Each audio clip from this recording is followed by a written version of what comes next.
Hello everyone, this is Dr. Ian. For today, pag-uusapan naman natin kung paano mag-construct at mag-interpret ng frequency distribution table, histogram, at ng ogive.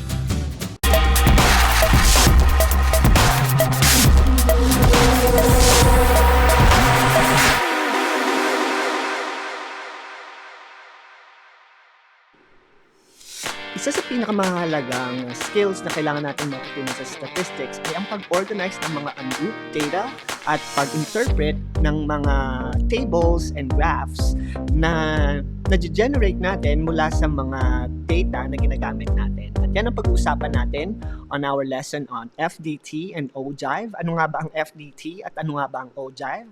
Pag-uusapan natin yan ngayong araw na ito. So, syempre, frequency distribution table by definition is a tabulation of the number of individuals in each category on the scale of measurement. So basically, kailangan lang nating i-organize ang ating mga ungrouped data para magkaroon tayo ng table na kung saan mas ma-interpret natin at makikita natin yung behavior ng ating dataset.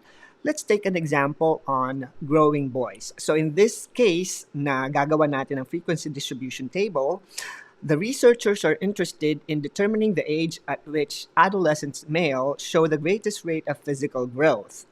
A random sample of 35 10-year-old boys is measured for height and then remeasured each year until they reach 18. Now, the age of maximum yearly growth for each subject is as follows.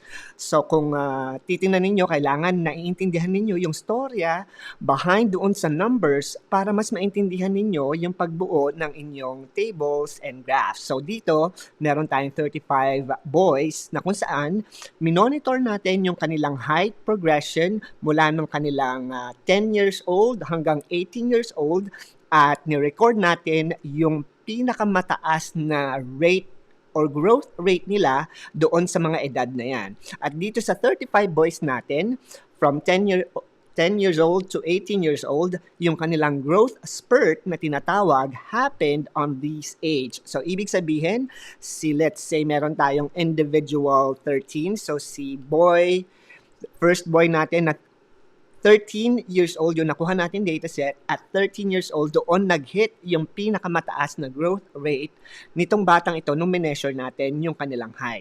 At dito naman kay boy number 2, 18 years old siya nagkaroon ng growth spurt mula from 10 to 18 dun sa last year of recording nagkaroon ng mataas na rate ng pagtangkad dito sa data na ito. So, mahalaga, syempre, na naiintindihan natin yung ating mga dataset para mas madali nating maunawaan ang pag-construct ng ating mga frequency distribution table. So, let's group this ungrouped data using a frequency distribution table. So, sa unang table natin or columns natin, syempre, ilalagay natin dyan yung ating minimum at saka yung maximum age at yung kanilang size. And in this case, ang class size natin ay 1. So, ibig sabihin, every age, i-cover natin dito sa age of maximum growth. So, yan yung ating maximum growth. Alam natin yung minimum kanina is 10. At ang maximum natin is 18. So, ang spread natin ay 18 units or 18 years. 8 years. So, meron tayong 8 rows from 10 up to 18 years old. At kukunin natin yung kanilang mga frequency sa 10 years old na growth spurt up until 18. So, to do that, so itong ating frequency column, so be systematic in working out this particular scale sa statistics dahil dito, ang labanan ay talas ng mata at accuracy at patience sa pagkuha ng tally ng ating mga individuals. So, to be systematic, ang ginagawa ko dito by column. So, 12, meron akong 12. So, magti-tick mark ako dito ng mga 12 na lalabas and then at the end of my tick mark, tsaka ko siya bibilangin at ilalagay yung mga numerical value. So, sa 10 natin, so 10 years old, sa column 1, wala. Column 2, wala. Column 3, merong isa. So, 1, wala, wala, wala. So, 1 lang yung aking frequency kay 10. So, ilalagay ko 1. At kay 11 years old, so ibig sabihin, ilang bata ang nagkaroon ng growth spurt at 11 years old. So, systematic ulit ang gagawin natin. Column 1, wala, wala, wala, isa, Dalawa. So, dalawa yung ating individuals. So, dalawa na. So, tatlong data set na ang na-organize natin. So, patuloy-tuloy nyo lang yung gagawin niya. Kung meron kayong pen and paper, so mas maganda kung chine-checkan nyo or nilalagyan nyo ng mark yung mga numbers para wala kayong ma-miss na mga data set. At kapag inulit-ulit lang natin yan, of course, with patience and accuracy, 5 bata, yung growth spurt happened at 12 years old. 7 naman na mga boys ang sa 13 years old nagkaroon ng growth spurt. 9, 6 sa 15 years old, 3 sa 16, isa sa 17 at isa doon sa 18 years old. So ito ngayon yung frequency na tinatawag. At yung frequency na yan yung ating igagraph para magkaroon tayo ng ating histogram na tinatawag. At sa pag-graph naman ng ating mga axis, mahalaga na alam niyo kung paano tayo mag-graph ng inyong histogram. So, sa inyong horizontal axis, dito nyo ilalagay yung inyong mga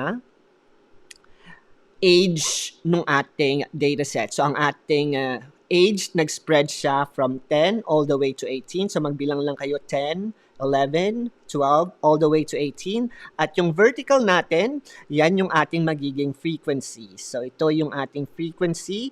And to be able to start your vertical axis, so sa ating frequency, makikita ninyo na ang pinakamababa is 1 at ang pinakamataas is 9. So, by 1 unit, from 0, 1, 2, 3, 4, 5, 6, 7, 8, 9, dito nyo ilalagay yung inyong mga frequency. So, kung i-graph natin yung ating first line para doon sa ating 10-year-olds. So, sa 10-year-olds daw, meron tayong isa sa frequency na yan.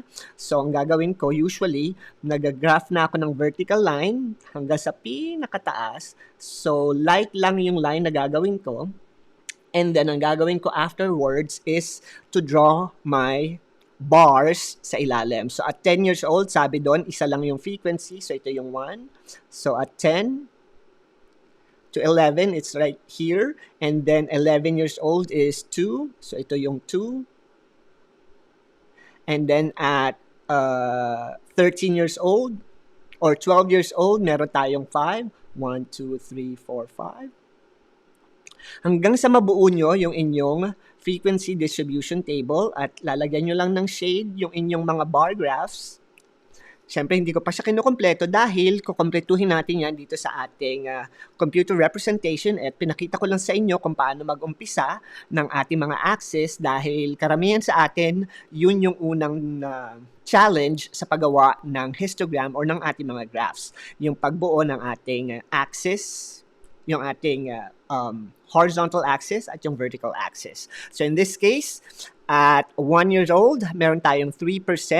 So yung 3% na yan, nakuha natin yan as relative frequency. Kinuha natin yung percentage ng 1 out of 35. So using your calculator, it will give you 0.029 something. So we round it up to 3%.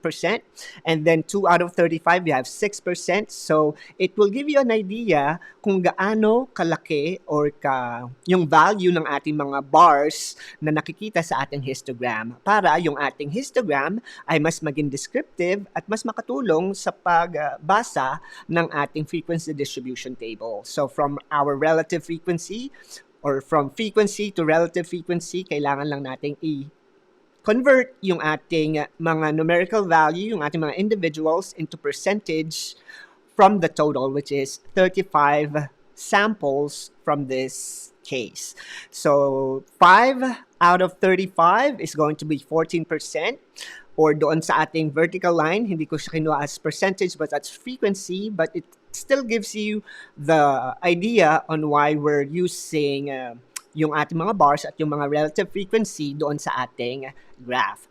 And at 13 years old, ang frequency natin is 7. So 7 out of 35 is 20% ng mga bata nagkaroon ng growth spurt at 13 years old. 26% naman at 14 years old.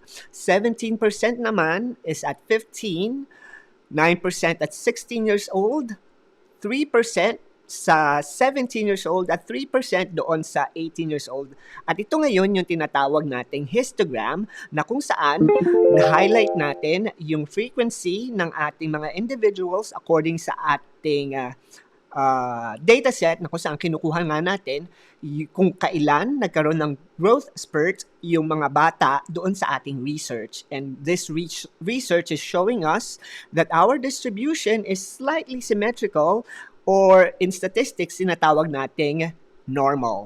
So, mas malalaman natin yung mga shapes na yan sa ating mga susunod na lesson. But histogram is one of the powerful graphs na ginagamit natin sa statistics to give us an idea on how our dataset behaves. So, ito nga, medyo normal. Ibig sabihin, nahati into 50% na below average at 50% na above average yung ating mga individuals from this graph. So, yan yung ating first part ng ating frequency distribution table, yung ating frequency at yung ating relative frequency na kung saan mabubuo natin yung histogram na magbibigay sa atin ng visual representation ng mga proportion or percentages ng mga individuals according doon sa ating horizontal axis, where in this case, yung ating frequency.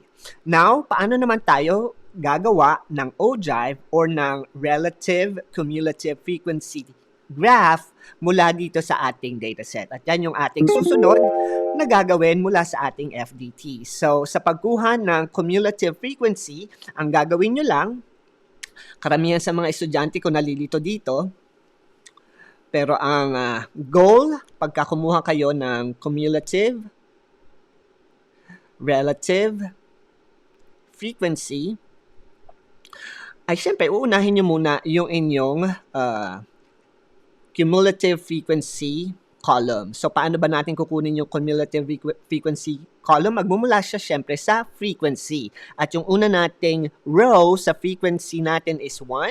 At ang gagawin lang natin is i-add natin isa-isa yan. So, 1 plus yung second row which is 2. So, 1 plus 2 is 3. And then 3 plus 5 is 8. And then 8 plus 7 and so on. At yan yung magiging cumulative frequency natin. So, magkakaroon tayo dito ng 1, 3, 3 plus 5 is 8, 8 plus 7 is equal to 15, 15 plus 9 is 24, 24 plus 6 is 30, 30 plus 3 is 33, 33 plus 1 is 34, and 34 plus 1 is 35. At alam ninyo na tama ang inyong addition or ang paggamit nyo ng or pag-add ng inyong mga individuals kung ang last number ninyo ay yung total number ng inyong individual dito sa ating dataset. At yan na yung tinatawag nating cumulative frequency. At ang susunod natin is yung relative cumulative frequency. And every time you hear or see the word relative, it means you're just going to change your dataset into percent form. So, paano natin babaguhin yan into percent form? So, it will be 1 out of 35, 3 out of 35, 8 out of 35, and using your calculator, ay makukuha ninyo yung mga percentages na yan. So, hindi nyo kailangang i-manual yung calculation ninyo dito sa ating FDTs. So, sa ating unang percentage is 3%. At gagawin naman natin ngayon is kukunin yung lahat ng ating relative cumulative frequency. So, 3 out of 35 is 9%, and then 8 out of 35 is 23%, hanggang sa mabuo natin yung ating last row, which will give you 100%. Dahil siya yung cumulative relative or relative cumulative frequency na tinatawag. So, mapapansin ninyo na increasing yung ating mga values dahil dito i-represent yung ating mga percentiles ng ating mga individuals. Ano nga ba ang percentile? Mas maunawaan natin yung percentile na yan gamit ang ating relative cumulative frequency. So, gagawa naman tayo ngayon ng ogive, at sa ogive, ito naman yung magiging values or pag-graph natin ng mga age ng mga boys. So, 10, 11, 12, 13, 14, and so on. Hindi ko na itutuloy. Mamaya natin itutuloy yan sa computer illustration natin. At yung ating horizontal axis, this would be the age of boys on their growth spurt. Alright. So ngayon, yung ating vertical, ito na ngayon yung ating RCF. At yung RCF natin, mapapansin niyo in percent form. So, Gagawin natin since from 3% to 100%, gawin natin syempre from 0 up to 10. So gawa lang tayo ng 10 units. 1, 2, 3, 4, 5, 6, 7, 8, 9, 10. And every unit is represented by percent form. So meron tayong 10% right here, 11% right here, 12% right here. At mapapansin nyo, medyo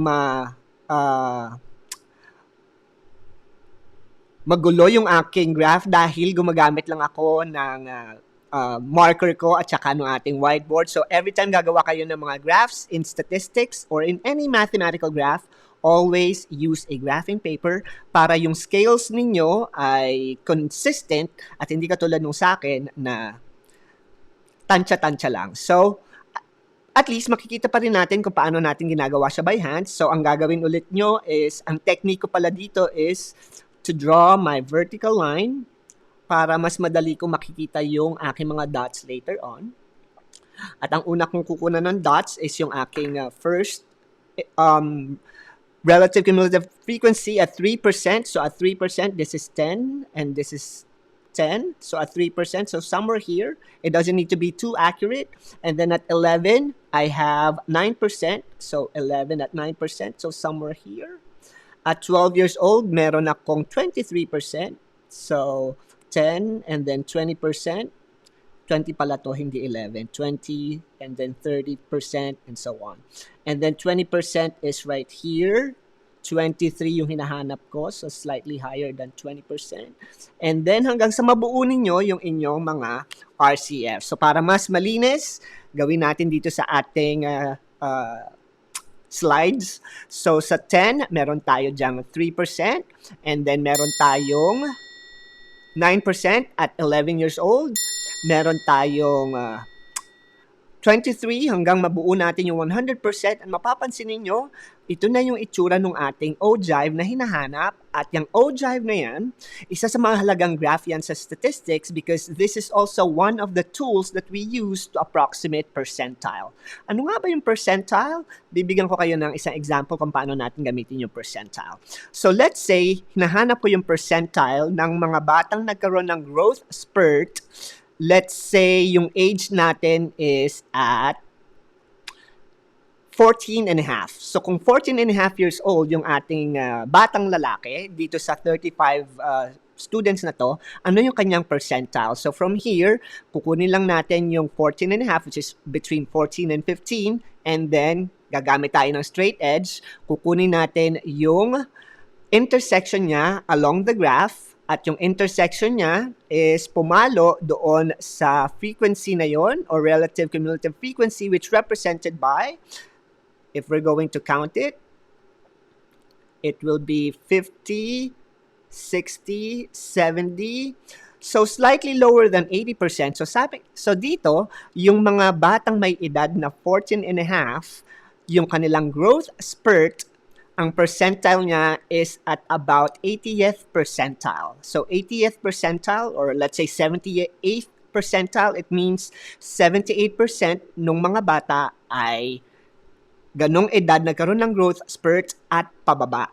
So yun yung itinatawag natin na percentile sa statistics. At ang ogive ay pwede natin gamitin to measure percentile. So makikita natin dun sa ating FDTs, pwede din natin siyang gamitin as approximation ng percentile dahil makikita na natin yung mga percentages right here. So at 13 years old, yung percentile ng mga bata na nagkaroon ng growth spurt at that age is 43%.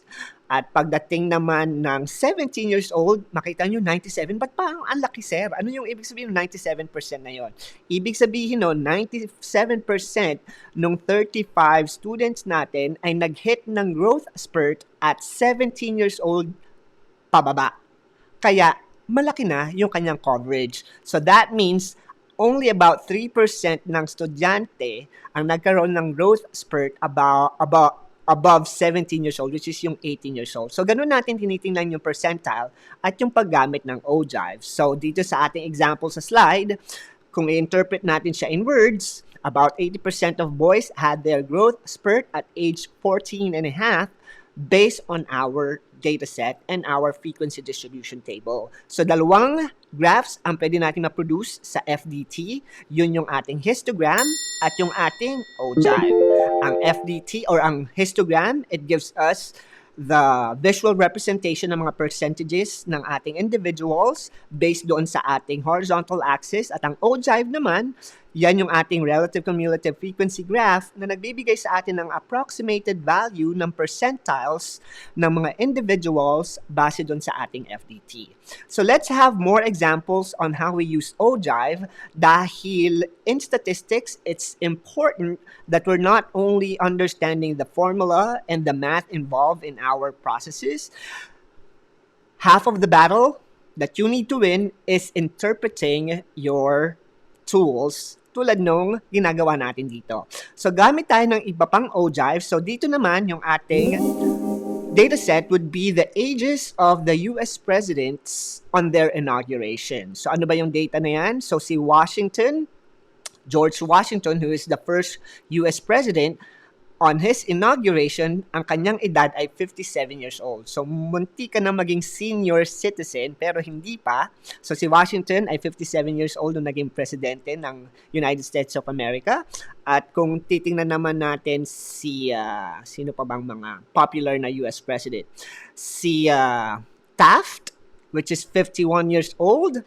And I'm sure kilala nyo kung masyado kayong bata, si Reagan, at kilala yan ng mga nanay at tatay nyo, si Ronald Reagan, ay isa ring celebrity or artista bago siya naging presidente, na parang si Joseph Estrada ng Philippines. So, si Reagan, medyo matanda na siya, 69 years old, so about 70 years old nung naging presidente. So, yan yung ating dataset at ginawa natin siya ng ogive at ito ngayon yung ogive ng ating US President.